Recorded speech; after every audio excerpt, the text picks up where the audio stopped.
આદમી પાર્ટીમાંથી રાજીનામું આપનાર રાજુ કરપડાને કોંગ્રેસે આમંત્રણ આપ્યું છે। રાજુ કરપડાને લઈને કોંગ્રેસ કિસાન સેલના પ્રમુખ પાલ આંબલિયાનું મોટું નિવેદન। રાજુ કરપડા સાથે મારી મુલાકાત થઈ છે।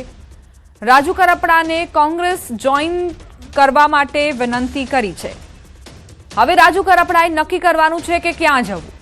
પાલ આંબલિયાનું કહેવું છે કે રાજુ કરપડા સાથે મુલાકાત કરીને ચર્ચા પણ કરી છે।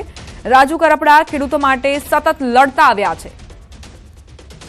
જ્યારે આમ આદમી પાર્ટીમાં જોડાયા એની પહેલાં અમારી સાથે જ રાજુભાઈ કામ કરતા હતા।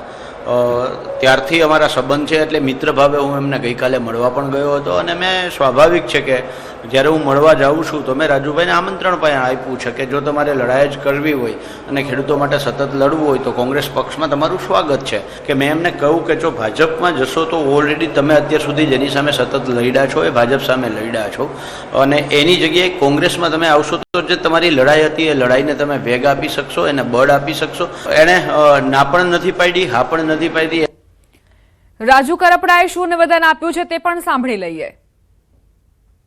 પાલભાઈ મને સ્વાભાવિક છે આમંત્રણ આપે, પણ મારી એ વાત છે કે આવનાર સમયમાં જોશું, વિચારીશું। પાર્ટી જોઈન કરવા વાળો વિષય અત્યારે કોઈ છે નહીં। બસ આવ્યા, મિત્રતાના ભાવથી ચર્ચાઓ થઈ। આવનાર સમયમાં જે ટૂંક સમયમાં અમે એક ખેડૂત મિટિંગનું આયોજન કરીએ છીએ।